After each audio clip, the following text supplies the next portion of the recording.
আমন্ত্রণ ২১-এর রাত আমাদের আজকের বিষয় নির্বাচন বানচালের ষড়যন্ত্র ও আওয়ামী লীগের লকডাউন। আমাদের সঙ্গে আজকে উপস্থিত আছেন গণ অধিকার পরিষদের সাধারণ সম্পাদক মোহাম্মদ রাশেদ খান এবং রাজনীতি বিশ্লেষক শরীফুজ্জামান শরীফ। আপনাদের দুজনকেই স্বাগত জানাচ্ছি। আজকে আমাদের আলোচনার বিষয় নির্বাচন বানচালের ষড়যন্ত্র ও আওয়ামী লীগের লকডাউন। আমরা গত কয়েকদিন ধরে দেখছি দেশের বিভিন্ন স্থানে, রাজধানী সহ দেশের বিভিন্ন স্থানে নাশকতা হচ্ছে, বাসে একাধিক বাসে আগুন দেওয়া হয়েছে, ককটেল বিস্ফোরণের ঘটনা ঘটছে, বিভিন্ন জায়গায় মিছিলের ঘটনা আমরা দেখছি। সবার মধ্যে একটি আতঙ্ক বা আলোচনা আছে যে আসলে ১৩ তারিখে কি হবে, আওয়ামী লীগের লকডাউনের পাশাপাশি রায় ঘোষণার যে তারিখ নির্ধারণ করা হবে সেটি নিয়েও এক ধরনের উত্তেজনা আছে, আলোচনা আছে। আমি রাশেদ খানকে দিয়ে শুরু করতে চাই, কিন্তু তার আগে আমি আজকে প্রধান উপদেষ্টার প্রেস সচিব শফিকুল আলম একটি বক্তব্য দিয়েছেন, তার সেই বক্তব্যের একটি উল্লেখযোগ্য অংশ আমি উল্লেখ করতে চাই। তিনি বলেছেন, ফ্যাসিস্ট এ রাজনৈতিক দলটি দেশে জ্বালাও পোড়াও চালিয়ে প্রমাণ করছে তাদের নেশাই সন্ত্রাসী কর্মকাণ্ড। তবে ফেব্রুয়ারির প্রথম ভাগেই জাতীয় সংসদ নির্বাচন অনুষ্ঠিত হবে। দেশে বিদেশি কোনো শক্তি নির্বাচন বানচাল করতে পারবে না। এর পাশাপাশি আমি আজকে আরেকটি কথা বলে রাখি যে আমরা জানি আজকে জামায়াত সহ ৮ দলের যে সমাবেশ হয়েছে ঢাকাতে, সেখানে একটি কথা বলা হয়েছে যে জুলাই সনদের আইনি ভিত্তি ছাড়া ২০২৬ সালে কোনো নির্বাচন হবে না। আমি রাশেদ খানকে দিয়ে শুরু করতে চাই, আপনি কিভাবে দেখছেন আসলে বর্তমান পরিস্থিতি? ধন্যবাদ সবাইকে, শুভেচ্ছা। দেখেন, আপনি যে সর্বশেষ কথা বললেন যে জুলাই সনদের আইনি ভিত্তি ছাড়া কোনো নির্বাচন হবে না। জুলাই সনদের আইনি ভিত্তি আসলে কিভাবে হওয়া দরকার? আপনি নিশ্চয়ই দেখেছেন যে প্রখ্যাত আইনজীবী স্বাধীন মালিক তিনি বলেছেন যে পৃথিবীর ইতিহাসে আমরা যে রাষ্ট্রের দিকেই তাকাই না কেন, এমনকি বাংলাদেশেও সবসময় যেটি হয়েছে যে জাতীয় নির্বাচনের পরে গণভোট হয়েছে। তবে এখন যেটি হচ্ছে যে আমরা আসলে অতীতের ইতিহাস, আইন কানুন কোনো কিছু আসলে মানতে চাচ্ছি না। আমরা মনে করছি যে আমার কাছে যেটি যৌক্তিক, যেটি ভালো, এটাই মানতে হবে, এবং এই যে ধরে থাকা, আমি যা বললাম সেটি মানতে হবে, এটা আসলে ফ্যাসিবাদকে এক ধরনের আশকারা দিচ্ছে। এখন দেখেন যে আজকে এই যে পল্টন মোড় অবরোধ করে জামাত সহ ৮টি দল প্রোগ্রাম করলো, গণ অভ্যুত্থানের পরে এটা কি আসলে সংস্কারের রাজনীতি? আমরা সংস্কার বলতে বুঝি যে মানুষকে আসলে কোনোভাবেই কষ্ট দেওয়া যাবে না।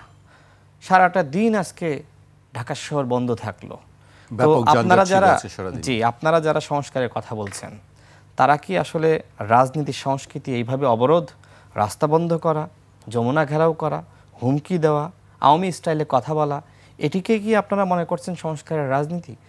আপনার নিজেকে আগে সংস্কার করে দেখাতে হবে যে আমি প্রথমত আমি জনগণকে কষ্ট দিব না। জনগণকে কষ্ট না দিয়ে কিভাবে আপনার কর্মসূচি সফল করা যায় সেটি প্রত্যেকটা দলকে ভাবতে হবে। শুধুমাত্র আমি জামাতের কথা বলছি না, এই জিনিসটা বিএনপিকে ভাবতে হবে, আমাদেরকে ভাবতে হবে, অন্যান্য দলকে ভাবতে হবে। শুধুমাত্র আপনি লোক দেখাবেন, আপনার বিশাল লোক আছে, রাস্তাঘাটে মানুষ যেতে পারবে না, সারা ঢাকা শহর স্থবির হয়ে পড়বে, এবং তারা বলবে যে আজকে জামাত বিশাল প্রোগ্রাম করেছে বা আজকে বিএনপি অনেক বড় প্রোগ্রাম করেছে। উদ্দেশ্য যদি এটি হয়, হ্যাঁ, অধিকার তো অবশ্যই, তাদের 5 দফা দাবি আছে, অধিকার তো অবশ্যই, কিন্তু সেই অধিকার আপনি জনগণকে কষ্ট দিয়ে সেটা করতে পারেন না। গণ অভ্যুত্থান হয়েছে, গণ অভ্যুত্থানের পরে অবশ্যই আমাদের পরিবর্তন করতে হবে, এবং সেই পরিবর্তিত রাজনীতি, যেহেতু জামাত সংস্কারের কথা বেশি বলছে, তাদেরকে আগে করে দেখাতে হবে। তো যাই হোক, তারা কর্মসূচি করতেই পারে, এই অধিকার তাদের আছে, কিন্তু আমি বলছি যে গণ অভ্যুত্থানের পরের রাজনীতি কেমন হওয়া দরকার। এবং আপনি নির্বাচন নিয়ে যেটি বললেন, দেখেন বাংলাদেশে নির্বাচন যাতে না হয় এই জন্য ষড়যন্ত্র চলছে, এবং এর মূলে রয়েছে ভারতীয় আধিপত্যবাদী শক্তি এবং আওয়ামী লীগ। আগামী 13 নভেম্বর আওয়ামী লীগ চাই যে ওই দিন আসলে অবরোধ কর্মসূচি সফলভাবে পালন করা হোক। আপনি নিশ্চয়ই দেখেছেন যে শেখ হাসিনার কুপুত্র বলবো আমি, শেখ হাসিনা স্বৈরাচার, এই স্বৈরাচারের কুপুত্র সজীব ওয়াজেদ জয়, তিনি একটি ফেসবুকে বক্তব্য দিয়েছেন, আমি শুনেছি। সেখানে তিনি উল্লেখ করছেন যে আগামী 13 নভেম্বর আমরা কেউ ঘর থেকে বের হব না। তার মানে তিনি আসলে যেটি বলতে চেয়েছিলেন যে সবাই ঘর থেকে নেমে যাও, তো সজীব ওয়াজেদ জয়ের যেহেতু রাজনৈতিক অভিজ্ঞতা নাই, কি দিয়ে কি বলে ফেললো আমি নিজেও জানি না। তিনি একবার বললেন যে আমরা অবরোধ করব, আবার বললেন যে লকডাউন করব। তো তারা আসলে লকডাউন কর্মসূচি পালন করতে চায় নাকি অবরোধ? মানে লকডাউন আসলে আওয়ামী লীগের জন্য সহজ। কারণটা হলো যে তারা বলবে যে মানুষজন ঘরে বসেছিল, কেউ রাস্তাঘাটে নামে নাই, কিন্তু যদি অবরোধ করতে হয় আওয়ামী লীগকে মাঠে নামতে হবে। আমার প্রশ্ন হলো যে আওয়ামী লীগ যদি 13 নভেম্বর মাঠে নামে, আমি ধরলাম যে বিএনপি, জামাত, গণ অধিকার পরিষদ, এনসিপি কোনো দল প্রতিহত করার জন্য নামলো না, জনগণ আওয়ামী লীগের ঝটিকা মিছিল দেখার সাথে সাথে জনগণ প্রতিহত করবে। আমি এর আগে দেখেছি একজন রিক্সা চালক রিক্সা থামিয়ে, এই যে কারণ বাজারের এই রাস্তায় রিক্সা থামিয়ে আওয়ামী লীগের 14-15 জনের ঝটিকা মিছিলে ধাওয়া করেছে, ওরা ভেগে পালিয়েছে। অর্থাৎ আওয়ামী লীগ এখন যে মিছিলটা করাচ্ছে, আমি যতটুকু তথ্য পেয়েছি যে পার হেড 5,000 টাকা দেওয়া হচ্ছে টুকাই ভাড়া করে, যে তোমরা 1 মিনিটের জন্য মিছিল করবা, এর জন্য তোমাকে সারাদিন কাজ করা লাগবে না, 5,000 টাকা দেওয়া হবে। কুষ্টিয়ার একটা গল্প বলি, দেখেন সেখানে একজন আওয়ামী লীগের নেতা, হানিফ সাহেবের এলাকা, তো সে আপনার শ্রমিক যারা মাটি কাটে না, এদেরকে ভাড়া করেছে ভোরবেলা। এদেরকে বলা হয়েছে তোমরা শুধুমাত্র 1 মিনিটের মিছিল করবা, সারাদিন কোনো কাজ করা লাগবে না, তোমাদের 500 টাকা দিয়ে দেবো। এরপরে পুলিশ ওই ভিডিও দেখে ওদেরকে চিহ্নিত করে গ্রেপ্তার করেছে। খোঁজ নিয়ে দেখেছি এরা সব মাটি কাটে শ্রমিক। তো আওয়ামী লীগের ঝটিকা মিছিল দেখে আমাদের এত ভয় পাওয়ার কিচ্ছু নাই, কারণ এক্ষেত্রে অধিকাংশ এইভাবে বিভ্রান্ত করে মানুষকে টাকা দিয়ে আনছে। তবে আমার কথা হলো যে আওয়ামী লীগ এখন সুখে রয়েছে। যেটা উবায়দুল কাদের, যেটা তুফাইল আহমেদরা কল্পনা করেছিল, কেউ বলেছিল 3 লাখ, কেউ বলেছিল 6 লাখ মানুষ মারা যাবে, এই গণ অভ্যুত্থানের পরে 6 জন আওয়ামী লীগের সন্ত্রাসীকে পিটিয়ে জনগণ হত্যা করে নাই, তারা অনেক সুখে রয়েছে। এই 15 মাসে গ্রাম গঞ্জে পাড়া মহল্লায় আমি নিজে গণসংযোগ করতে গিয়ে দেখেছি যে সেখানে আওয়ামী লীগ বসবাস করছে, কোনো অত্যাচার নাই। গতকাল আমি ঝিনাইদহের সদর উপজেলায় আমি গণসংযোগ করেছি, একটা চায়ের দোকানে গেলাম, সেখানে 3 জন আওয়ামী লীগের সমর্থক মানে ভোটার আর একজন বিএনপির মেম্বার। তো আমি কথা বলছি যে এই এলাকায় কি অবস্থা রাজনীতি। আমরা যেটা শুনি যে বিভিন্ন রাজনৈতিক দলের একে অপরের বক্তব্য শুনি যে আওয়ামী লীগের শেল্টার দিচ্ছে বা পুনর্বাসনে তারা কাজ করছে, রাজনৈতিক দলগুলোর বক্তব্য একটু এটা অ্যাড করি, ওই আমার এই বক্তব্যটা শেষ করলে আপনি উত্তর পেয়ে যাবেন। তো সেখানে 3 জন সমর্থক আছে, কিন্তু নেতা না। তো ওই মেম্বার বলছে যে ওরা আওয়ামী লীগ করেছে, আওয়ামী লীগে ভোট দিয়েছে, তবে ওরা জুলুম করে নাই। তাহলে ঠিক আছে, যে সকল আওয়ামী লীগ জুলুম করে নাই, অত্যাচার করে নাই, তাদেরকে আমরা জুলুম করবো না, কিন্তু যারা অপরাধী অন্যায় করেছে তাদেরকে আমরা ছাড় দিব না। তো আমার কথা হলো এইটাই যে গ্রাম গঞ্জে পাড়া মহল্লায় শহরে বন্দরে যেখানে আওয়ামী লীগ যারা অন্যায় করে নাই থাকুক, কিন্তু যারা অন্যায় করেছে এদেরকে প্রোটেকশন দেওয়া যাবে না। এখন পুনর্বাসন বলতে তো নিরীহ সাধারণ আওয়ামী লীগ ভোটার, এদেরকে পুনর্বাসন বলতে তো আসলে আওয়ামী লীগের পুনর্বাসন বোঝায় না, এরা এলাকায় রয়েছে থাকবে, এরাও তো এদেশের নাগরিক। কিন্তু যারা অন্যায় করেছে অপরাধ করেছে এদেরকে পুনর্বাসন করা হলো আওয়ামী লীগের পুনর্বাসন করা। এখন কথা হলো কোনো দল ভোটের জন্য এই সন্ত্রাসীদেরকে পুনর্বাসন করছে কিনা, এইটা আসলে আপনার দেখার বিষয়। সর্বশেষ কথা বলি যে আওয়ামী লীগ আসলে নির্বাচন বানচালের চক্রান্ত করছে, ভারত চক্রান্ত করছে।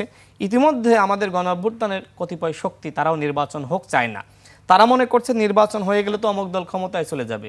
এই গণ অভ্যুত্থানের সময় আমি এই সরকারের যে ভাগ পেয়েছি, উপদেষ্টা পেয়েছি, এই সরকারের বিভিন্ন জায়গায় ভিসি নিয়োগ দিয়েছি, ডিসি নিয়োগ দিয়েছি, তো মনে করেন যে বিএনপি ক্ষমতায় আসলে, এখন বিএনপি ক্ষমতায় আসার পরে এই সকল ভিসি ডিসি এসপি ইউনো থাকবে না। তো এই ভয়ের জায়গা থেকে তারা মনে করছে যে কেন আমি বিএনপিকে ক্ষমতায় যাওয়ার সেই রাস্তা আমি তৈরি হতে দিব, যেখানে ঐক্যমত কমিশনের পক্ষ থেকে আমাদের সামনে প্রস্তাব করা হয়েছে একই দিনে গণভোট, একই দিনে জাতীয় নির্বাচন। এটা তো আমাদের প্রস্তাব না, বরং বিএনপি বলেছিল যে গণভোট পরে হওয়া দরকার। বিএনপিকে আমরা 9টা দল মিলে কনভিন্স করেছি, না গণভোট যেহেতু সরকারের পক্ষ থেকে একই দিনে প্রস্তাব করা হয়েছে আপনারা মেনে নেন। তো বিএনপি এটা মেনে নিয়েছে। জামাতের কিন্তু গণভোটের কোনো প্রস্তাব ছিল না। জামাত বলেছিল যে বিশেষ সাংবিধানিক অর্ডারের মাধ্যমে জুলাই সনদ বাস্তবায়ন করতে হবে। তার মানে কি, এটা কিন্তু রাষ্ট্রপতির মাধ্যমে জামাত বলেছিল।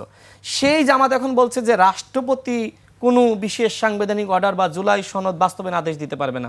তো আপনারা তো বলেছিলেন যে বিশেষ সাংবিধানিক অর্ডার দিতে হবে, রাষ্ট্রপতির কথা বলেছিলেন, জামাত গণভোটের কথা বলে নাই। পরবর্তীতে যখন সরকার অপশন দিয়ে দিল একই দিনে জাতীয় নির্বাচন, একই দিনে গণভোট, এখন নির্বাচন তো আটকাইতে হবে। তো আটকানোর জন্য জামাত এখন ফন্দি ফিকির এটেছে, তারা বলছে যে আগে গণভোট হইতে হবে। তো আগে গণভোট কি এই 2.5 মাস 3 মাসে বাস্তবতা আছে? বাস্তবতা না বুঝে যদি আপনি এইভাবে রাস্তাঘাট আটকে সরকারকে হুমকি দেন, যমুনা ঘেরাও করেন, সুযোগটা কে পাবে? সুযোগটা তো আওয়ামী লীগের পতিত স্বৈরাচারের এই যারা দোসর রয়েছে এরা। আমি তো গোয়েন্দা সংস্থার যে তথ্য বিভিন্ন জায়গা থেকে শুনছি, মানে বিভিন্ন মাঠ পর্যায়ের সাংবাদিকদের তথ্য, গোয়েন্দা সংস্থার তথ্য, এমনকি সরকারের কাছে তথ্য রয়েছে যে এই যে আজকের জামাত এবং 8টি দলের প্রোগ্রাম উপলক্ষে প্রচুর আসলে জনগণ মানে অনেকে ঢাকায় ঢুকেছে। এখন ঢাকায় ঢুকেছে শুধুমাত্র জামাত ইসলামী আন্দোলনের কর্মী, নাকি আসলে ওই 13 তারিখের একটা নাশকতা তৈরি করার জন্য আওয়ামী লীগ যে অবরোধ বা লকডাউনের ঘোষণা দিয়েছে, সেক্ষেত্রে আবার এই ক্ষেত্রে আওয়ামী লীগ ঢুকে পড়েছে কিনা, সেটাও আমি মনে করি সরকার এবং প্রশাসনের উচিত খতিয়ে দেখা। 13 তারিখে আমি শেষ করি, 13 তারিখে আমাদের ভিতর বিভাজন আছে, কিন্তু এই বিভাজনের সুযোগে তারা সুযোগ নেওয়ার চেষ্টা করছে। কিন্তু আমি এতটুকু বলতে পারি যে রাজনৈতিক দলগুলো নামুক বা না নামুক, যদি 13 তারিখে আওয়ামী লীগ নাশকতা করার চেষ্টা করে, আওয়ামী লীগের কেউ প্রাণ নিয়ে ঘরে ফিরতে পারবে না। জি, রাশেদ খান আপনার কাছে আবারও আসবো। এই পর্যায়ে আমি শরীফুজ্জামান শরীফের কাছে আসতে চাই। নির্বাচন বানচালের ষড়যন্ত্র এবং আওয়ামী লীগের লকডাউন, এই বিষয়ে আসলে আপনি কি দেখছেন? আপনার বক্তব্যটা জানতে চাই। আপনাকে ধন্যবাদ, দর্শক শ্রোতাদেরকে ধন্যবাদ, সাথের আলোচককে শুভেচ্ছা। এই আলোচনাটা বাংলাদেশের মিডিয়া থেকে শুরু করে একেবারে কেন্দ্র থেকে প্রান্ত পর্যন্ত যে নির্বাচন বানচাল করার চেষ্টা হচ্ছে কিনা, নির্বাচন হবে কিনা, আমি অনেক দিন থেকে আমার নিজের ব্যক্তিগত যতটুকু রাজনৈতিক অভিজ্ঞতা আছে সেই অভিজ্ঞতা থেকে দেখতে পারি যে বাংলাদেশের ফেব্রুয়ারি মাসে যে নির্বাচনটি হতে যাচ্ছে, এই নির্বাচনটাকে বাধাগ্রস্ত করার জন্য সরকারের ভেতর থেকে চেষ্টা আছে, সরকারের বাইরের থেকে চেষ্টা আছে। রাশেদ ভাই কয়েকটা সোর্স বলেছেন। আপনার রাজনীতি নিয়েও আমাদের এখানে অনেক সময় পলিটিক্স হয়, রাজনীতি নিয়ে পলিটিক্স। এখন রাজনীতি নিয়ে পলিটিক্স হচ্ছে। আপনি অনেক সময় দেখবেন বন্ধুদের সাথে কোনো একটা বিষয় আমরা ঠাট্টা মশকরা করছি, তখন তারা বলছে আমাদের সাথে পলিটিক্স করো। তার মানে হচ্ছে যে আপনি যখন কোনো একটা বিষয় একটু প্যাচ লাগানোর চেষ্টা করেন, তখন আমরা সেটাকে কিন্তু পলিটিক্স হিসাবেই, যদিও এটা আমাদের কাছে কাঙ্ক্ষিত না অথবা আমরা এটা চাই না। ঠিক এই মুহূর্তে আমরা অনবরত দেখতে পাচ্ছি নির্বাচন নিয়ে রাজনৈতিক পক্ষের পক্ষ থেকে ধোঁয়াশা তৈরি করা বিভিন্ন ধরনের বক্তব্য, হতে দেব না, এই জায়গাটাই আজকে আমরা শুনেছি যে এই জায়গাটা এসেছে নির্বাচন হতে দেব না, অর্থাৎ 26 সালে কোনো নির্বাচন হবে না। জুলাই সনদের আইনি ভিত্তি, এটা একটা নির্দিষ্ট রাজনৈতিক দলের চাওয়া বা পাওয়ার বিষয় না। জুলাই সনদটা সমগ্র জাতির একটা প্রত্যাশার জায়গা, কিন্তু এটাকে শর্তযুক্ত করা, এটা না হলে নির্বাচন হতে দেব না, এই যে ঘোষণাটা, এই ঘোষণাটার ভেতর থেকে আপনি আপনার শক্তিটা দেখাতে চাচ্ছেন কাকে?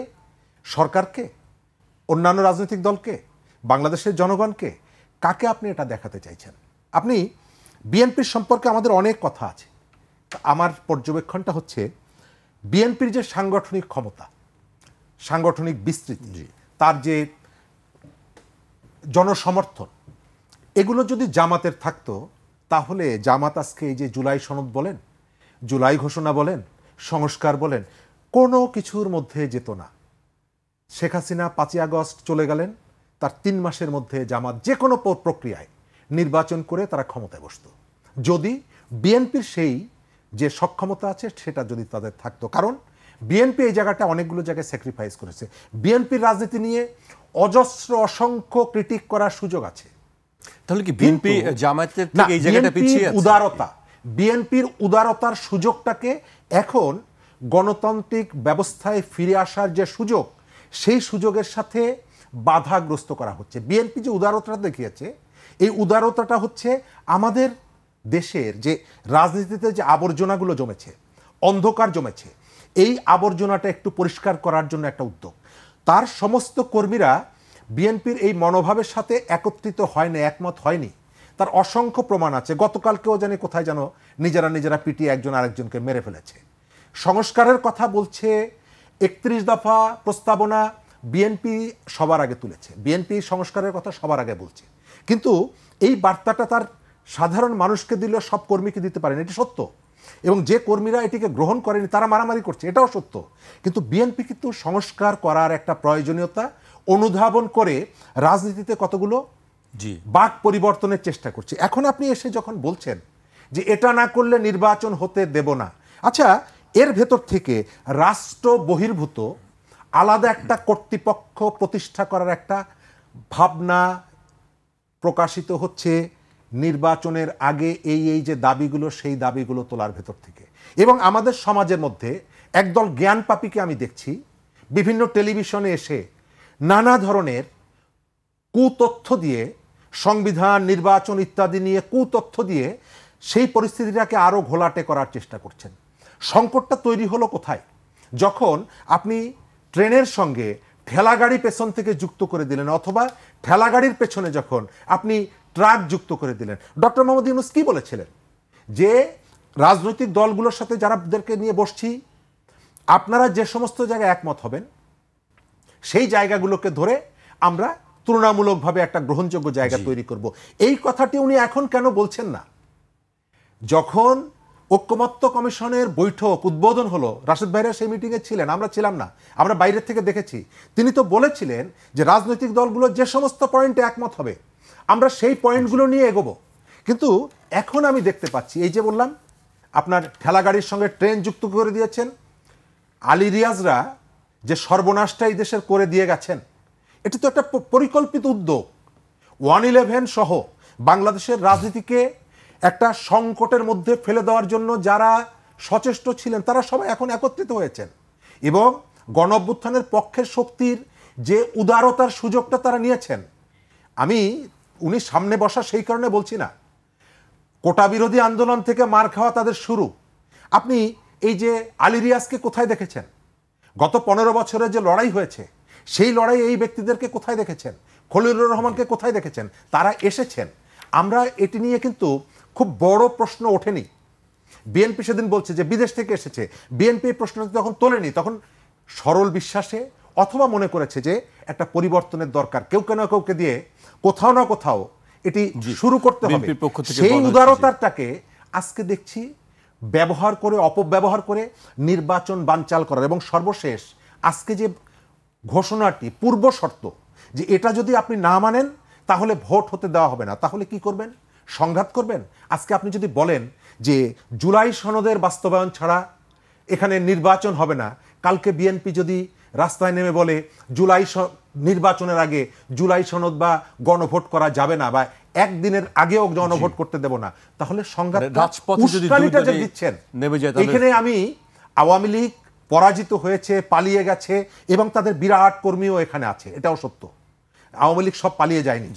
তো আপনি যখন উস্কানিগুলো অনবরত দিচ্ছেন তখন এই শক্তিগুলো সুযোগ তো নিবেই।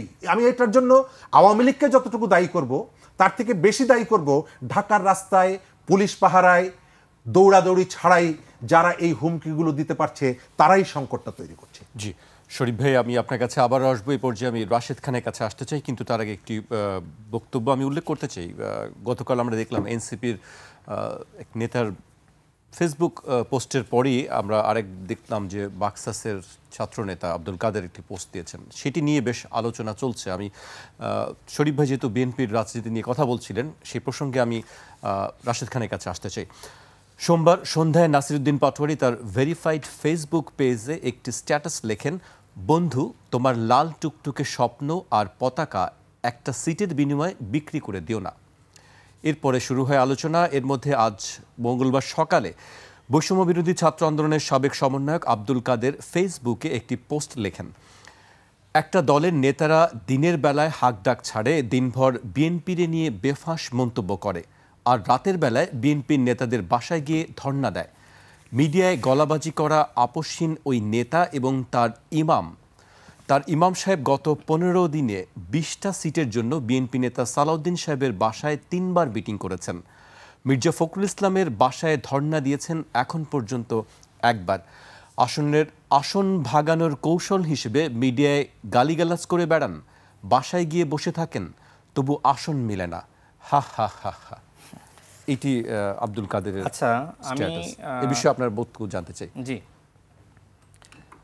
দেখেন, আব্দুল কাদের তিনি এই জুলাই গণ অভ্যুত্থানের নায়ক ডাকসুতে ভিপি পদে দাঁড়িয়েছিলেন, জিততে পারেননি। যদিও আসলে গণ অভ্যুত্থানের পরে তারই আসলে ভিপি হওয়ার কথা ছিল, কিন্তু নানান চক্রান্ত, ষড়যন্ত্র প্লাস তারও কিছু ভুল আছে, যে কারণে তিনি আসলে ভিপি হতে পারেননি। তবে গণ অভ্যুত্থানে তার ভূমিকা আছে। তিনি 9 দফার বিষয়গুলো তার মাধ্যমে আসলে গণমাধ্যমে এসেছে। যদিও এই 9 দফা তিনি একা তৈরি করেননি, সেক্ষেত্রে আরও অনেকের সহযোগিতা ছিল। অনেক দল, অনেক ব্যক্তি বিভিন্ন জায়গা থেকে পরামর্শ গিয়েছে। তার ভিত্তিতে মূলত ওই সময় যেহেতু তিনি সমন্বয়ক, বাকিরা পুলিশ হেফাজতে, তার নামে আসলে গণমাধ্যমে বিবৃতিগুলো গিয়েছে। এটা কঠিন একটি ব্যাপার, অর্থাৎ সেই সময় 1 নম্বর টার্গেটে তিনি ছিলেন, তাই না? এটা তো সত্য। জি। এবং এই 9 দফা পরবর্তীতে 1 দফায় পরিণত হয়েছে। আপনি নিশ্চয়ই সামাজিক যোগাযোগ মাধ্যমে একটা ভিডিও দেখেছেন যে কীভাবে 9টার উপর গুলি করা হয়েছে, তখন 1 দফা হয়ে গেছে। তার মানে কাদেরের ব্যাপক ভূমিকা আছে। এখন কাদের আসলে কে? এনসিপি সমর্থিত, তিনি আসলে ডাকসু প্যানেল থেকে ভিপি ক্যান্ডিডেট ছিলেন, জিততে পারেননি, কিন্তু তিনি তো এনসিপির লোকই, তাই না? এনসিপি ঘরোয়া সেই নেটওয়ার্কের, সেই নেক্সাসের, নাহিদ ইসলাম তাকে নিয়ে প্রমোট করেছেন, সবাই করেছেন। সেই তিনি এখন কার হয়ে আসলে তিনি গণতন্ত্রের ইমাম বা এনসিপির ইমাম নাহিদ ইসলামকে নিয়ে পোস্ট করলেন যে এই ইমাম সাহেব তিনি কয়েকবার বৈঠক করেছেন। কোথাও দেখছি যে মির্জা ফখরুল ইসলাম আলমগীর সাহেবের কথা বলেছেন, কোথাও সালাউদ্দিন আহমেদের কথা বলেছেন, 3বার মিটিং এর কথা এটা তিনি উল্লেখ করেছেন। আবার এই ইমামের আগে তিনি বলেছেন যে ওই নেতা যিনি আসলে লাগাতার বিএনপির বিরুদ্ধে বক্তব্য দিচ্ছেন এবং ওই নেতার ইমাম মানে নাহিদ, আর যে নেতা এই মুহূর্তে এনসিপির পক্ষ বা এনসিপির নেতা হয়ে যিনি বিএনপির বিরুদ্ধে বক্তব্য দিচ্ছেন তাকে আমরা মোটামুটি সবাই দেখতেছি, তাই না? নাসিরউদ্দিন পাটোয়ারি সাহেব। এখন আসলে কি হচ্ছে এনসিপির মধ্যে বা এই নেক্সাসের মধ্যে বা গণ অভ্যুত্থানের শক্তির মধ্যে? এখন আমার কাছে মনে হয় যে এটি নিয়ে একটু অ্যানালাইসিস করা দরকার। প্রথমত, এনসিপি গণ অভ্যুত্থানের শক্তি, এটা তো সত্য, সবাই না, তাদের সামনের সারির কয়েকজন নেতা গণ অভ্যুত্থানে সামনে থেকে নেতৃত্ব দিয়েছে এবং ওই যে গণ অভ্যুত্থানের নেতৃত্ব তারা আবার বিভিন্ন জায়গায় আছে, আমাদের কেউ ছাত্র অধিকার পরিষদে, কেউ ছাত্র দলে, কেউ শিবিরে, এরকম আছে বিভিন্ন জায়গায়, অনেকে সাধারণ আছে। কিন্তু কথা হলো যে এনসিপির যারা একদম সামনের সারি তারা আবার একদম সামনে নেতৃত্ব দিয়েছে, যে কারণে এনসিপিকে মানুষ গণ অভ্যুত্থানের শক্তি হিসেবে ট্রিট করে এবং এই গণ অভ্যুত্থানের শক্তি এই সরকারের আপনার যে মেয়াদ 15 মাস, এই 15 মাসে তারা বিভিন্নভাবে সুবিধা পেয়েছে। সুবিধা পেয়েও দলটা আসলে যেভাবে তৈরি হওয়ার কথা ছিল হতে পারেনি। গ্রাম গঞ্জে, পাড়া মহল্লায়, রুট লেভেলে আপনি যদি খোঁজ দেন, এককভাবে নির্বাচন করলে এনসিপি আসলে আপনার কয়টা আসনে জিতবে সেটি নিয়ে সন্দেহ সংশয় আছে। সে কথা আজকে মির্জা ফখরুল ইসলাম আলমগীর একই কথা বলেছেন আজকে এনসিপি সম্পর্কে, যে এনসিপির একটাও এলাকায় কোনো এনসিপি নেই, সে কারণে তারা জামায়াতের সঙ্গে সুর মেলায়, তারা পিয়ার চায় না, জনগণ পিয়ার বোঝে না, এসবের কারণে ভোট পেছানো চায়। তিনি বলছেন যে এলাকায় আসলে এই অল্প সময়ের মধ্যে তারা সাংগঠনিক ভিত্তি তৈরি করতে পারেনি। তবে এনসিপির যে বিতর্ক বা বৈষম্য বিরোধী ছাত্র আন্দোলনের যে বিতর্ক, সেই বিতর্কগুলো যদি আসলে না আসতো, বিশেষ করে অর্থনৈতিক বিতর্ক, রাজনৈতিক বিতর্ক, বিভিন্ন মানুষের সাথে নানান ধরনের অপব্যবহার করা, মানে খারাপ বাজে ব্যবহার করা, বিভিন্ন ব্যক্তিকে কটাক্ষ করা, প্রত্যেকটা দলকে আসলে আপনার ভিলিফাই করা, এই কাজগুলো না করে তারা যদি জাতীয় ঐক্য সংহতির দিকে মনোযোগ দিত, যে এই রাষ্ট্র পুনর্গঠনে জাতীয় ঐক্য 1 নাম্বার, তার মানে কি? তার মানে কোনো দলের সমালোচনা নয়, বরং যেটি দরকার ছিল যে প্রত্যেকটা দলের সাথে দলের সম্প্রীতি রক্ষা করা। গণ অভ্যুত্থানের সময় তারা যেভাবে সবাইকে এক করে রেখেছিল, ওই এক করে রাখা, পুরো জাতিকে নেতৃত্ব দেওয়া, দলগুলোকে এক কাতারে রাখার নেতৃত্ব দেওয়া, এই কাজটা করলে আজকে এনসিপির অবস্থা বিশাল হয়ে যেত এবং এদেশের তারুণ্য ঝাঁকে ঝাঁকে এনসিপিতে যুক্ত হতো। কিন্তু তাদের কতিপয় নেতা কী করলো? কখনো জামাতের আমির, কখনো মির্জা ফখরুল ইসলাম আলমগীর, কখনো তারেক রহমান, কখনো প্রেসিডেন্ট জিয়াউর রহমান, কখনো আপনার আরও অন্যান্য বড় বড় নেতা সালাউদ্দিন আহমেদ সাহেব, তাদের নিয়ে লাগাতার বক্তব্য দিতে থাকলো। এর মাধ্যমে যেটি হলো যে এই নাহিদ ইসলামদের উপরে বিএনপির কর্মী সমর্থক ভোটারদের যে সহানুভূতি ভালোবাসা তৈরি হয়েছিল সেটা চলে গেল, প্লাস একইভাবে জামাতের যে ভালোবাসা তৈরি হয়েছিল, আমাদের যেটি হয়েছিল, অর্থাৎ তারা বিচ্ছিন্ন হয়ে গেছে, আইসোলেটেড হয়ে গেছে। তো এখন তারা কি করবে? তাদের করণীয় হলো, যদি আগামী যে সংসদ গঠিত হবে সেখানে যদি এনসিপির কোনো প্রতিনিধি না থাকে, তাহলে কি এনসিপির রাজনীতি ভালো হবে? হবে না। তো সেই জায়গা থেকে এনসিপি এখন চিন্তা করছে যে আরও কয়েকটা দলকে নিয়ে আমরা জোট করে আমরা একটু বড় শক্তি হয়ে প্রয়োজনে বিএনপির সাথে বা জামাতের সাথে বা অন্য দলের সাথে আপনাদের সঙ্গেও আলোচনা করেছে এনসিপি, সে ব্যাপারে কি আসলে আপনি বলতে পারবেন যে কতটুকু আসলে এ বিষয়ে অগ্রগতি হয়েছে? না, সেটা আমাদেরকে ডেকেছিল নাহিদ ইসলাম, বসেছি, কথা বলেছি, গণতন্ত্র মঞ্চের আমন্ত্রণেও আমরা 9টি দল বসেছি, কথা বলেছি। এখন তাদের পক্ষ থেকে এই ধরনের আলোচনা আছে যে আমরা এককভাবে কিছু চেষ্টা করি এবং আরও বিভিন্নজন বিভিন্ন কথা বলছে যে জামাত যেহেতু আসলে এই মুহূর্তে বিরোধী দল মানে হওয়ার জায়গাটায় আছে, তো সেক্ষেত্রে আমরা যদি সবাই মিলে শক্তি গঠন করি আমরা বিরোধী দলের জায়গাটা নিতে পারবো। এনসিপির মধ্যে এ ধরনের চিন্তা চেতনা আছে। তবে কাদের যেটি বলেছে যে এই যে সারাদিন আসলে বিএনপির বিরুদ্ধে বক্তব্য দেওয়া, আবার বিএনপির কাছে রাতে গিয়ে আপনার আসন চাওয়া, এটা আসলে খুবই সাংঘর্ষিক। আপনি যদি প্রকাশ্যে বিএনপির সাথে জোট করতে চান বলেন, সমস্যা কোথায়? আপনি যদি জামাতের সাথে জোট করতে চান বলেন, আমি তো সমস্যা দেখি না। কারণ বাংলাদেশে আওয়ামী লীগের মতন দল কখনো এককভাবে ইলেকশনে গিয়েছে? 16 বছর যে ফেসিবাদী ব্যবস্থা কায়েম করলো এককভাবে থাকতে পেরেছে? তার কিন্তু জাতীয় পার্টি লেগেছে, কথার কথা 14 দল লেগেছে। শেষ করি, ঠিক একইভাবে বিএনপি বড় দল এককভাবে নির্বাচনে যেতে পারবে, তার বন্ধু লাগবে না? ছোট হোক মাঝারি হোক, তার বন্ধু লাগে। তো এনসিপি যদি আসলে বিএনপির বন্ধু হতে চায়, সমস্যা কোথায় আমি দেখি না। তবে লুকোচুরি করাটা সমস্যা। আপনি একদিকে আপনার সমাবেশগুলোতে আপনি জামাতের ম্যান পাওয়ার সাপ্লাই নেবেন, অন্যদিকে আপনি বলবেন জামাত এই নিয়ে প্রতারণা করছে। এটা তো হয় না। আপনি জামাতের সাথে জোট করেন, সমস্যা কোথায় আমি তো দেখছি না। জামাতের সাথে যদি আপনার ভাল লাগে জামাতের সাথে যান, বিএনপির সাথে ভালো লাগলে বিএনপির সাথে যান, আর এককভাবে যদি পজিশন নিতে চান এককভাবে নেন। কিন্তু এনসিপির বর্তমানে আমি বাস্তবতা দেখছি না যে তাদের আসলে সেই লাইনটা আসলে ঠিক আছে। মূল সমস্যা কোথায়? মূল সমস্যা হলো যে আসিফ মাহমুদ তিনি ঢাকা 10 আসনের ভোটার হয়েছেন, তিনি তার এলাকা কুমিল্লা ছেড়ে দিয়েছেন। এখন এনসিপির নেতৃবৃন্দ মনে করছে যে বিএনপি হয়তো আসিফ মাহমুদকে নিয়ে নিয়েছে, আসিফ মাহমুদ হয়তো বিএনপি হয়ে যাচ্ছে, আগামীতে হয়তো বিএনপিতে যোগদান করবে বা বিএনপির হয়ে তিনি স্বতন্ত্রভাবে ইলেকশন করবেন, বিএনপির নেতাকর্মীরা আপনার সমর্থন দিবে। তো আব্দুল কাদের বা এই যে বৈষম্য বিরোধী ছাত্র আন্দোলনের রিফাতদের দেখছেন না, এরা কিন্তু আসলে আসিফের ভক্ত। তো এরা একটা জায়গায় অবস্থান নিয়েছে, ঠিক নাসিরউদ্দিন পাটোয়ারি নাহিদরা আরেকটা জায়গায় অবস্থান নিয়েছে। মূলত এখন তাদের ভিতরে দ্বন্দ্ব। তো বয়স তো কম, বয়স কম হলে যেটি হয় যে এই বিষয়গুলো আসলে ফাঁস করে দেয়। তো তাদের এই যে অপরিপক্কতা, যে ভিতরে ভিতরে কি আলোচনা হচ্ছে, যে ভাগ পাচ্ছে সে ফাঁস করছে না, আর যে পাচ্ছে না সে ফাঁস করে দিচ্ছে। মনে করেন যে আমরা 3 জন এখানে আছি, আমরা এই টকশো শেষে একটা আলোচনা করব। আমরা কিন্তু বয়স, পরিপক্কতা, ম্যাচুরিটি নানান কারণে আমরা কিন্তু এটা পরবর্তী টকশোতে এসে আমরা বলবো না যে আপনি উপস্থাপক আমাকে তো এই কথা বলেছিলেন। কিন্তু তাদের মধ্যে সমস্যা হলো বয়স কম হওয়ার কারণে, এবং যে অপরিপক্কতা, এবং অল্প বয়সে অনেক কিছু পেয়ে গেছে, এবং এই যে অল্প বয়সে অনেক কিছু পেয়ে যাওয়ার একটা মানে কি বলবো এক ধরনের মানে অতিশয় সম্মান, এইটা আসলে তারা রক্ষা করতে পারছে না। এই জন্য একে অপরের বিরুদ্ধে লাগছে। দেখেন, আমি এর আগেও বলেছি যে এনসিপি আসলে জাসদের পথেই হাঁটছে, মাত্র শুরু হয়েছে, আরো 2টা বছর দেখেন এনসিপি কোথায় যায়। তবে এনসিপি যদি এই জিনিসগুলো কন্ট্রোল করতে পারে, যদি আমি আবারও বলছি যে এনসিপি যদি এই জিনিসগুলো কন্ট্রোল করতে পারে তারা ভালো করবে। কিন্তু এখন তাদের ভিতরে যে ধরনের মোহ, লোভ, একে অপরকে ছোট করা, তথ্য ফাঁস করা, বনাবনি না হইলে, ভাগাভাগি না হইলে মিডিয়ার সামনে এসে বলা, পোস্ট করা, এইগুলো আসলে এনসিপিকে ব্যাপকভাবে ক্ষতিগ্রস্ত করবে। রাশেদ, আমি আসবো, আপনাকে একটি বিরতিতে যেতে হচ্ছে। দর্শক, একটি বিরতি নিচ্ছি, বিরতির পর ফিরছি এখনই।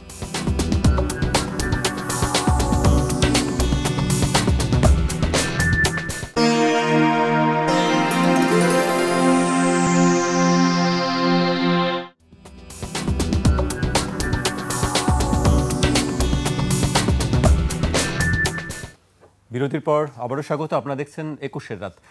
আমাদের সঙ্গে আছেন গণ অধিকার পরিষদের সাধারণ সম্পাদক রাশেদ খান এবং রাজনীতি বিশ্লেষক শরীফুজ্জামান শরীফ। এ পর্যায়ে আমি শরীফ ভাইকে দিয়ে শুরু করতে চাই। আমরা বিএনপি এবং এনসিপির নিয়ে বক্তব্য শুনছিলাম রাশেদ খানের কাছ থেকে, বেশ কিছু বিষয় নিয়ে কথা বলছিলেন। আমি আরেকটু যোগ করতে চাই, চাঁদাবাজদের সঙ্গে জোট করে নির্বাচন করার চেয়ে মরে যাওয়া ভালো, এটি হাসনাত আবদুল্লাহর বক্তব্য আজকে তিনি দিয়েছেন। চাঁদাবাজদের সঙ্গে জোট করাচ্ছে মরে যাওয়া ভালো নির্বাচনে। আমরা বুঝতে পারছি না আসলে যে কোন দিকে কে কি বলছে, কে কি যাচ্ছে, কে কোন দলের, কে কার কাছে ধর্ণা দিচ্ছে। শরীফ ভাই, আপনি নিশ্চয়ই। ধন্যবাদ। এটা যদি আত্ম উপলব্ধি হয়, এই যে স্টেটমেন্টটা, এটা যদি নৈতিক জায়গা থেকে হয় তাহলে ভালো। কিন্তু এটা যদি অভিমানের জায়গা থেকে হয়, শুধু তুমি আমি কোথায়, এই অনুভূতির থেকে হয়, তাহলে ভালো না। চাঁদাবাজের অভিযোগ অনেকের বিরুদ্ধে আছে, শুধুমাত্র এখানে বিএনপির আলোচনাটা বেশি আসে। আমরাও তো এই শহরে থাকি, অনেকের সাথে চলি, পত্রপত্রিকায় কতগুলো খবর আসে। আপনি এনসিপির যেটা বললেন, আমি কিন্তু শুরুর থেকে এখন পর্যন্ত এনসিপিকে পছন্দ করি। কেন? বাংলাদেশের তরুণরা একটা নতুন রাজনৈতিক দল গঠন করেছে, যে তরুণদের বিসিএস এর পেছনে ছোটার কথা, অমুক জায়গায় যাওয়ার কথা, ইত্যাদি ইত্যাদি। তারা একটা দেশকে রাজনীতিতে একটা নতুনত্ব নিয়ে আসবে, এই পরিকল্পনার থেকে তারা, এই আশাবাদ থেকে তারা একটা নতুন যাত্রা শুরু করেছে। কিন্তু আমি যেটা দেখি, শুরুতেই তারা কতগুলো বদ জিনের আসরে পড়েছে তাদের উপরে। বদজিন জি, আপনি সোশ্যাল মিডিয়াতে দেখবেন এদের গুরুর সংখ্যা কত আমি জানি না। এক একজন এক এক জায়গা থেকে এই প্ল্যাটফর্মটাকে তার নিজের নিয়ন্ত্রণে রাখার চেষ্টা করেছে। আমি অবজারভার হিসাবে বলতে পারি যে এই সংগঠনটির নেতারা যারা ফর্মাল লিডারশিপে যারা আছে, তাদের থেকে বাইরের অনেকেরই তাদের প্রতি প্রভাবটা বেশি। আমরা কিন্তু সোশ্যাল মিডিয়ায় অনেক সময় দেখেছি, আমি মানে ওই লাইভে এসে একজন আর একজনকে জিজ্ঞেস করছে যে তোমার কি বিদেশ থেকে, তুমি কি আসনাত আবদুল্লার সাথে কথা হয়েছে? তো আরেকজন বলছে যে হ্যাঁ হয়েছে, আজকে সকালেও কথা হলো, কিন্তু এই বিষয়ে কথা হয়নি। অর্থাৎ তারা হাসনাত আবদুল্লাদেরকে কন্ট্রোল করে।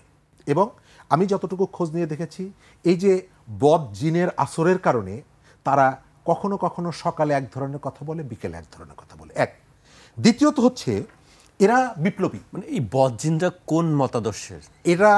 এদের এক একজনের এক এক ধরনের ধান্দা আছে। কারো কারো ধান্দা হচ্ছে দেশের মধ্যে সবসময় একটা গন্ডগোল লাখিয়ে রাখো। কারো কারো ধান্দা হচ্ছে যে অন্যদের থেকে ইন্ডিভিজুয়ালি আমার প্রভাব সরকারের প্রতি আছে, আমি চাইলে এটা করতে পারি, আমি সেইটা করতে পারি, এইটা এস্টাবলিশ করা। আবার কারো কারো ধান্দা আছে যে নির্বাচনটাকে যদি বাধাগ্রস্ত করা যায় তাহলে এর ভেতর থেকে সচিবালয়ে তো আমি প্রভাবটা খাটাতে পারবো।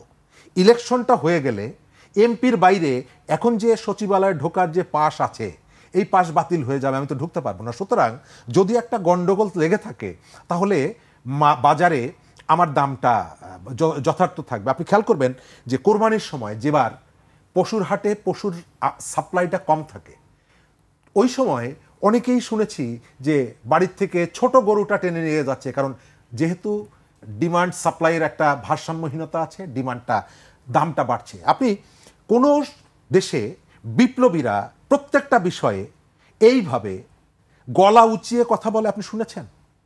আপনি নেপালে দেখেন তো, গত কয়েকদিনে তাদের ওই লিডারশিপকে কেউ কে দেখছেন যে মিডিয়াতে এসে কথা বলছেন? না। শ্রীলঙ্কায় যারা বিক্ষোভে নেতৃত্ব দিয়েছে তারা কি এসেছে? না। আজকে আমাদের এখানে আমি এদের মধ্যে গত এক বছরে আমি কোনো বিনয়ী একজন মানুষকেও দেখলাম না। প্রত্যেকের ভাষ্য হচ্ছে দেখিয়ে দিব, খেয়ে ফেলবো, মেরে ফেলবো, কেটে ফেলবো। তো এই জায়গাটায় জনগণের যে পালস, তারা একটা সহনশীল রাজনীতি চেয়েছে। জুলাই কিন্তু আপনাকে যতগুলো বিষয়ে আপনার চোখে আঙ্গুল দিয়ে দেখিয়ে দিয়েছে, তার মধ্যে একটা হচ্ছে খেলা হবে, খেলা হবে। তার বিরুদ্ধে কিন্তু জুলাই জেগে উঠেছিল, ওই খেলা হবে তার বিরুদ্ধে। কিন্তু আপনি এখানে এসে কি দেখাচ্ছেন? আপনি কি বলছেন? আপনি যেটা করছেন সেটা বলছেন না, যেটা বলছেন সেটা করছেন না। টিএসসিতে হাজার হাজার মানুষ গলার চেন খুলে ভিখারিরা টাকা দিয়ে আসলো, তখন যে ঘটনাটি আপনি ঘটিয়েছেন, আপনার ইমেজ তো তখনই শেষ হয়ে গেছে। এবং গত এক বছর তাদের যে প্ল্যানটা রয়েছে, আমার যেটা ধারণা, তারা সবসময় তাদের অবস্থানটা, আমরা আশাহত হয়েছি এই কারণে, ওই যে প্রত্যাশা, সেই প্রত্যাশার থেকে তারা দূরে সরে গেছে। তার প্রমাণ ছাত্র সংসদ নির্বাচনে তাদের যে অবস্থানটা আপনি দেখছেন, ডাকসুতে তাদের ভোট কমেছে, অন্য বিশ্ববিদ্যালয়গুলোতে তারা প্যানেল পর্যন্ত দিতে পারছে না। তার অর্থ হলো মাত্র এক বছরের মাথায় গণ অভ্যুত্থানের যে ব্যানারের সামনে যে শক্তিটা ছিল, সেই শক্তিটা তারুণ্যের কাছ থেকে প্রত্যাখ্যাত হয়েছে। রাইট? তারা তো ওই পরিচয় নিয়ে তরুণদের কাছে যাচ্ছে, ভোট দিচ্ছে না। যাদেরকে আমরা শুনেছি ছাত্রলীগের লুঙ্গির মধ্যে ছিল, তারা জিতে যাচ্ছে। কিন্তু যারা জীবন বাজি রেখে, হারুনদের ভয় উপেক্ষা করে, বিপ্লবদের ভয় উপেক্ষা করে যারা মানুষেরকে নেতৃত্ব দিল, তাদেরকে তরুণরা কেন প্রত্যাখ্যান করছে? কারণ হলো গত এক বছরে তারা যে ধরনের কাজগুলো করেছে, মানুষকে ক্রমশই আশাহত করেছে। এখন তারা কি করছে? তারা লাশ বিক্রি করছে, শহীদের লাশ বিক্রি করছে, আপন ভাইয়ের লাশ বিক্রি করছে, এবং শুধুমাত্র এমপি হওয়ার আশায়। অক্টোবরের 10 তারিখে সোশ্যাল মিডিয়ায় যারা পোস্ট দিয়েছে যে বিএনপির চাঁদাবাজির প্রত্যক্ষ ফলাফল হচ্ছে ডাকসুতে ছাত্রদলের পরাজয়, এখন এসে বলছে আমি ছোটবেলার থেকে জিয়াউর রহমানের আদর্শ ভালোবেসেছি, বাবার কাছে শুনেছি, এবং বলতে গিয়ে আবার ওই যে খালেদা জিয়ার জায়গায় শেখ হাসিনার নাম বলে ফেলছে। অর্থাৎ এই যে ইমোশনটা, এই ইমোশনটা বিক্রি করে বাংলাদেশের মানুষ ইমোশন বিক্রিকে এখন আর পছন্দ করে না। কথায় কথায় আমি ছোট ভাই রাসেলকে হারিয়েছি, মনে আছে? সেই ঘটনার পুনরাবৃত্তি বাংলাদেশের মানুষ মানবে না। এনসিপি এখন যে জায়গাটা এস্টাবলিশ করে ফেলেছে মানুষের কাছে, আপনারা সোশ্যাল মিডিয়াতে এবং মেইন স্ট্রিমের মিডিয়াতে তাদেরকে যথেষ্ট জায়গা দেন, কিন্তু গ্রামে গঞ্জে খোঁজ নিয়ে দেখেন, তার কাছে জিজ্ঞেস করেন, সেই যে ইমেজ, সেই যে অনুভূতি, সেই জায়গা থেকে তারা অনেক দূরে সরে গেছে। কেন?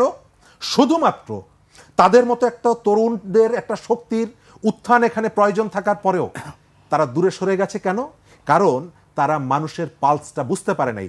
মানুষ তাদেরকে যেভাবে রেসপেক্টটা করেছিল, সম্মানটা করেছিল, সেই সম্মানের যথার্থ মূল্য তারা দেয়নি।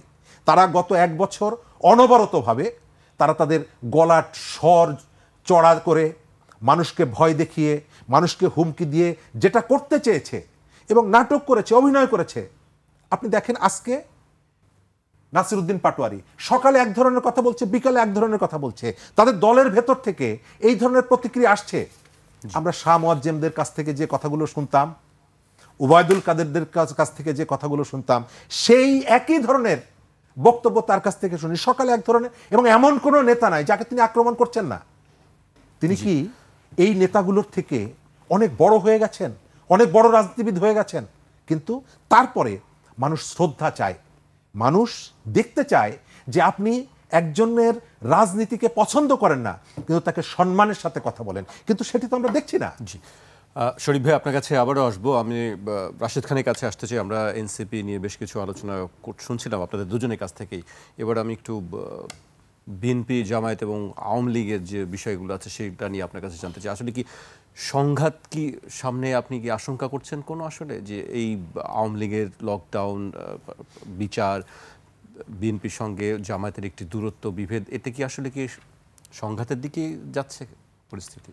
আমার কাছে আসলে খুব সোজা কথা। মনে করেন যে জামাত সহ 8টি দল একতাবদ্ধ হয়েছে, তারা জাতীয় নির্বাচন করুক। তারা বলছে যে জনগণ আমাদেরকে ভোট দিবে, তো ভোট পাওয়ার পরে তাদের মতন করে সব সংস্কার করুক। নিম্নকক্ষে পেয়ার আনুক, উচ্চকক্ষে আনুক। এরপরে তারা বলছে যে প্রধানমন্ত্রী যিনি হবেন তিনি দলীয় প্রধান থাকতে পারবেন না। তো বিষয়গুলো তারা করুক, সমস্যা নাই তো। যেখানে তারা বলছে যে 70% জনগণ জামাতকে ক্ষমতায় চায়, তো 70% জনগণের ভোট নিয়ে জামাত ক্ষমতায় গিয়ে তাদের শতভাগ চিন্তার বাস্তবায়ন ঘটাক। এটা তো সহজ কথা। কিন্তু আমার কথা হলো যে তারা জাতীয় নির্বাচনকে আসলে গণভোটের সাথে মিলিয়ে কেন জাতীয় নির্বাচনকে আটকাতে চায়? শরীফ ভাই যেটি বললেন, দেখেন জামাত তার ইতিহাসের সেরা সময় পাড়ি দিচ্ছে। ভিসি নিয়োগ দিয়েছে, ডিসি নিয়োগ দিয়েছে, এসপি নিয়োগ দিয়েছে। বিএনপি যতটুকু সরকারের কাছ থেকে সুযোগ সুবিধা পাচ্ছে, ইকুয়াল সুযোগ সুবিধা জামাত পাচ্ছে। জামাত কি আসলে অতীতে এই ধরনের সুবিধা ভোগ করতে পেরেছে? তত বড় দল কি জামাত কখনো ছিল? কিন্তু এখন এই গণ অভ্যুত্থানের পরে এখন যেটি হয়েছে, আওয়ামী শূন্যতার কারণে তারা এই সুযোগটা লুফে নিচ্ছে। জাতিসংঘ সফরে দেখেন বিএনপির 2 জন, জামাত বলল আমাকে 2 জন দিতে হবে। ভাগটা কিন্তু সমানভাবে নিচ্ছে, এটার প্রমাণ কিন্তু আপনি পেয়ে গেলেন, তাই না? তো এই জামাত নির্বাচন হয়ে যাওয়ার পরে এই সুযোগটা পাবে না। সুতরাং জামাত মনে করছে আমার দলকে শক্তিশালী করার জন্য এই সরকারকে যতদিন টিকিয়ে রাখা যাবে, বিভিন্ন দাবি দেওয়া সামনে এনে আমার জন্য ততই মঙ্গলজনক। অতীতে বিএনপির সাথে গিয়ে জামাত কি বেনিফিশিয়ারি হয়নি? মন্ত্রিত্ব নেয়নি? গাড়িতে কি পতাকা উত্তোলন করে নাই? ঝুলিয়েছে তো পতাকা। তো বিভিন্ন সুযোগ সুবিধা নিয়েছে, কোম্পানি খুলেছে, এমনকি 18 সালে ধানের শীষে ভোট করেছে। এখন এমন নেগেটিভ জামাত এবং জামাতের সাইবার টিম যারা আছে তৈরি করছে ফেসবুকে, সেটি হলো কেউ যদি বিএনপির সাথে জোট করতে চায় সে হলো গাদ্দার। ঠিক একইভাবে জামাতের নেতাকর্মীরা যখন শুনতেছে যে এনসিপি নেতৃবৃন্দ বিএনপির সাথে জোট করতেছে, এই এনসিপিকে গাদ্দার বানিয়ে দিচ্ছে ফেসবুকে। এবং যখন দেখছে যে এনসিপি স্বতন্ত্র অবস্থান নিচ্ছে, তখন বলছে ওকে সমস্যা নেই, হালকা সমালোচনা করছে। যখন এনসিপির কতিপয় নেতৃবৃন্দের বক্তব্য জামাতের সুরে মিলে যাচ্ছে, তখন আলহামদুলিল্লাহ পাঠ করছে। তার মানে তখন আর গালিগালাজ নাই। মানে অতীতে যে জামাত বিএনপির সাথে গিয়েছে কোন নেগেটিভের উপর দাঁড় করে, তখনকার বিএনপি খুব ফেরেস্তা ছিল, আর এখনকার বিএনপি খুব খারাপ হয়ে গেছে?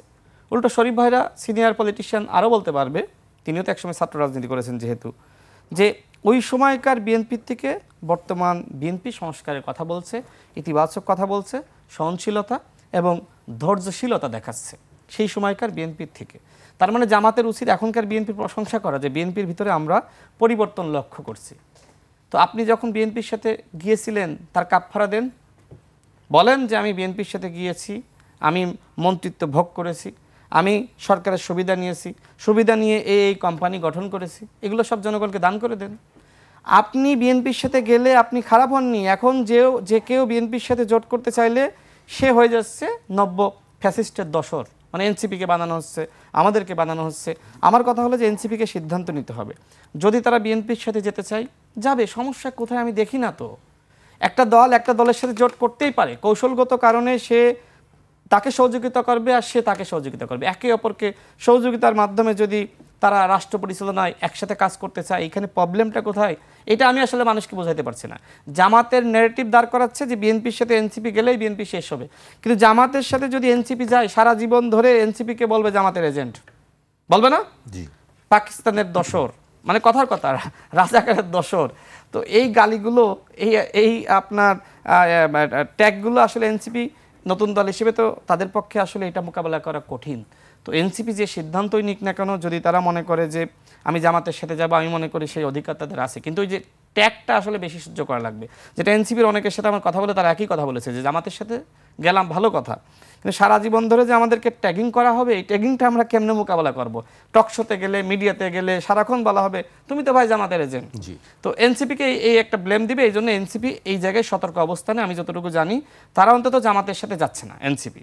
এখন জামাতের যে আপনার রাগ এই জায়গায়, যে এরা যেহেতু আমার সাথে আসতেছেন, এদেরকে বিএনপির সাথে যেতে দিব না, সুতরাং এদেরকে এখন বানানো হচ্ছে যে তোমরা নব্য ফ্যাসিস্টের আসন ভাগাভাগির জন্য নব্য ফ্যাসিস্টের এজেন্ট হচ্ছে। আর আমি বলবো এনসিপিকে নিজস্ব রাজনীতি করা দরকার, ঠিক একইভাবে আমাদের ক্ষেত্রেও।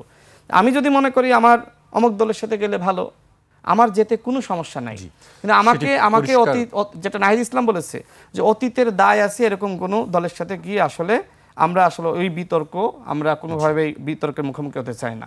ঠিক একইভাবে আমার কথা একই, যে অন্যের দায় নিয়ে আমি কিভাবে রাজনীতি করব। জি, ভুলভ্রান্তি কেউ থাকলে আলাদা কথা, কিন্তু ইতিহাসের একটা দায় থাকলে তার সাথে যাওয়া আসলে কঠিন হয়ে যায়। সর্বশেষ কথা হলো যে সামনে নির্বাচন দরকার, নির্বাচনের বিকল্প কিচ্ছু নাই। এতক্ষণ টকশোতে যে আলোচনা করলাম, ভবিষ্যতে হবে, বিতর্ক সমালোচনা সব হবে, নির্বাচনের বাইরে কোনো সংস্কার নাই। সুতরাং গণভোট এবং একই সাথে জাতীয় নির্বাচন একই দিনে হতে হবে। জামাত যেমনিভাবে নিম্নকক্ষ পেয়ারের দাবি থেকে সরে এসেছে, তারা এই দাবি থেকে সরে আসবে। তাদের যদি সরকারের সাথে আলোচনা করে আরও কিছু নোট অফ ডিসেন্ট বাদ দিতে হয়, বিএনপির সাথে আলোচনা করে বা ঐক্যমত কমিশনে আলোচনা করে বাদ দিতে পারত, তখন কেন উদ্যোগটা নেয়নি? এখন নির্বাচনের সময় ঘনিয়ে আসছে, আর আমি লক্ষ্য করছি আওয়ামী লীগ যে ভাষায় কথা বলছে, সজীবদের যে ভাষায় কথা বলছে, শেখ হাসিনা যে ভাষায় কথা বলছে, আওয়ামী লীগের অন্যান্য নেতারা বিদেশে বসে পলাতক অবস্থায় যে ভাষায় কথা বলছে, আমার খুব দুঃখ লাগছে যে আমাদের গণঅভ্যুত্থানের শক্তি কতিপয় নেতা একই ভাষায় কথা বলছে। ডক্টর মোহাম্মদ ইউনূস ব্যর্থ হলে আপনার পিঠের সামনে থাকবে? ডক্টর মোহাম্মদ ইউনূস যদি পদত্যাগ করে, এই যে আপনারা পরিবেশ ঘোলাটে করছেন, শতভাগ সংস্কার, শতভাগ সংস্কার, আরে ভাই আপনার শতভাগ সংস্কার হয়েছে? আপনি বলছেন যে আপনার গণতন্ত্র, তো আপনার ভিতর গণতন্ত্র কই? আপনার একজন ব্যক্তি বারবার কেন পীর হয়, বারবার কেন আমির হয়, একজনই কেন হয়? আপনার দলের সংস্কার কোথায়? আপনি রাস্তা বন্ধ করে সারাটা দিন মানুষকে কষ্ট দিলেন, এটা কি সংস্কার? ঠিক আছে, বিএনপিকে বলছেন যে বিএনপি খারাপ, তা আপনি ভালো হয়ে দেখান, আপনার ভালো নমুনা কই? আপনার দলের সংস্কার কই? আপনি গণমানুষকে কতটুকু অন করেন? আপনার দলে তো একজন কৃষক ঢুকতে পারে না, একজন শ্রমিক ঢুকতে পারে না। তো এই যে মানুষকে নিয়ে রাজনীতি করতেছেন, তো মানুষকে আপনার দলে রাজনীতি করার জায়গাটা সহজ করে দেন, সেটা তো করতেছেন না। আগে আপনার দলের সংস্কার করে আপনি দেখান। জামাতের আমির একটি কথা বলেছে যে যদি আমরা ক্ষমতায় যাই তাহলে নারীদের শ্রমঘণ্টা 3 ঘন্টা কমানো হবে। তিনি আরও বলেছেন যদি এর জন্য কোনো কোম্পানি ক্ষতিগ্রস্ত হয়, সেই কোম্পানিকে সরকারিভাবে তাকে আমরা ক্ষতিপূরণ দেওয়া হবে। এটা কি বাস্তবসম্মত? বাংলাদেশে যদি আপনার 1 কোটি নারী তারা যদি এইভাবে চাকরি করে, 3 ঘন্টা বাদ দেন, 8 ঘন্টার মধ্যে ওই লোকসান কি সরকার দেউলিয়া হয়ে যাবে তো দেশ একদিনে? জামাতের সেক্রেটারি জেনারেল বলল যে এক হাতে সার্টিফিকেট নিয়ে বের হবেন, অন্য হাতে চাকরি দিব। এই কথাবার্তাগুলো তো আসলে ঠিক না, এটা তো বাস্তবসম্মত না। আপনি সংস্কার মানে কি বাস্তবসম্মত? ঠিক জামাত এইভাবে স্বপ্ন দেখছে, মানুষকে এইভাবে বিভ্রান্ত করছে যে সংস্কারের বিশাল বিশাল স্বপ্ন দেখাচ্ছে, কিন্তু এই সংস্কার যে আসলে বাস্তবসম্মত এই মুহূর্তে না, সেটা কিন্তু সাধারণ মানুষ অনেকে বুঝতেছে না, বিভ্রান্ত হচ্ছে। তো সেই জায়গায় আমার সর্বশেষ কথা হলো যে মানুষকে বিভ্রান্ত করে রাজনীতি করেন না।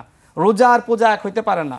হিন্দুরা আমাদের অবশ্যই আমাদের এদেশের নাগরিক, তাদেরকে আমরা ভালোবাসি, একসাথে এদেশে বসবাস করছি। কিন্তু এই যে ধর্মীয় একটি সেন্সিটিভ বক্তব্যের কারণে জামাত তো স্বচ্ছতা এবং জবাবদিহিতার কথা বলে, তো এই স্বচ্ছতা জবাবদিহিতা নিশ্চিত করেছে যে নেতা বলেছে রোজা এবং পূজা মুদ্রার এপিট ওপিট, সেই নেতার বিরুদ্ধে জামাত ন্যূনতম কারণ দর্শানোর নোটিশ দিয়েছে। তাহলে জামাতের মধ্যে স্বচ্ছতা এবং জবাবদিহিতা কোথায়? আমার সেই প্রশ্ন রেখে আমি শেষ করছি। জি, আমরা রাশেদের বক্তব্য শুনছিলাম। শরীফ ভাই, আপনাকে দিয়ে শেষ করব। আমরা যে বৈপরীত্য বা বিপরীতমুখী অবস্থান দেখছি রাজনৈতিক দলগুলোর মধ্যে, আপনার কি মনে হয় মানে মিলমিশ হবে নাকি? আসলে মনে হওয়ার থেকে বিষয়টা হচ্ছে যে আমি প্র্যাকটিক্যালি কি দেখছি।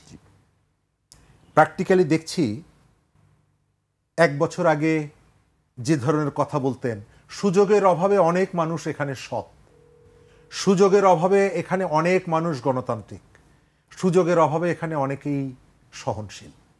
আমার হাতে যখন ক্ষমতা আসে তখন আমি শেখ হাসিনাকে যতই গালি দেই না কেন, আমার ভেতরে ছোট ছোট শেখ হাসিনাগুলো বড় হয়। এই যে হুমকিগুলো যেটা দেওয়া, তিনি কতগুলো উদাহরণ দিয়েছেন। রাজশাহী বিশ্ববিদ্যালয়ে শিক্ষক নিয়োগ হবে, দেখা গেল জামাতের এক নেতা সুপারিশ করেছেন শিক্ষক নিয়োগের জন্য। তো এই ঘটনাটা তো আওয়ামী লীগের সময় হতো, এই ঘটনা তো তার আগে বিএনপির সময় হতো। তাহলে আপনার পরিবর্তন বা সংস্কারটা কোথায়? রাজশাহী বিশ্ববিদ্যালয়ের একটা ডিপার্টমেন্টের একটা পদে একজন শিক্ষক নিয়োগ হবে, একটা শূন্য পদে 10 জনকে সেখানে নিয়োগ দেওয়া হচ্ছে। কেন? অনেকের রিকোয়েস্ট, ব্যালেন্স, টাকাটা কার? পাবলিকের। তাহলে এই জায়গাটায় রাজনীতির সংস্কৃতির জায়গায় পরিবর্তন হয়নি। আমরা ছাত্রলীগের নেতাদের মুখে যে ধরনের হুমকি দেখেছি, সেই হুমকিগুলো তো এখনো দেখছি। ওই যে বলল না যে বাবার থেকে ছেলে বেশি বুঝবা না, জামাতের সেক্রেটারি বলেছিল।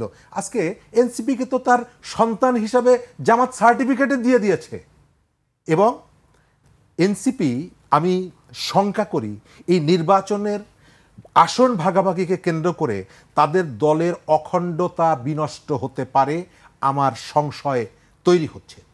আমরা চাই গণঅভ্যুত্থানে এই তরুণরা উঠে এসেছে, তারা আমাদের সমাজের আইডল হোক, তারা আমাদের রাজনীতির আইডল হোক, কিন্তু এখন পর্যন্ত তারা সেই ধরনের দৃশ্যমান কোনো পরিবর্তন দেখাতে পারেনি, আশাবাদ সৃষ্টি করতে পারেনি। শুধু টক শোতে, সমস্ত টেলিভিশনগুলোতে কথা, গভীর রাত 3টার সময় সোশ্যাল মিডিয়ায় কি স্ট্যাটাস দিয়েছে সেটি নিয়ে নিউজ, এটি কিন্তু আইডল হওয়া না, এটা এক ধরনের তোষামদি। তাদেরকে ভয় পায় বলেই প্রথম আলো তার হেডিং 2 ঘন্টা পরে নামিয়ে ফেলে।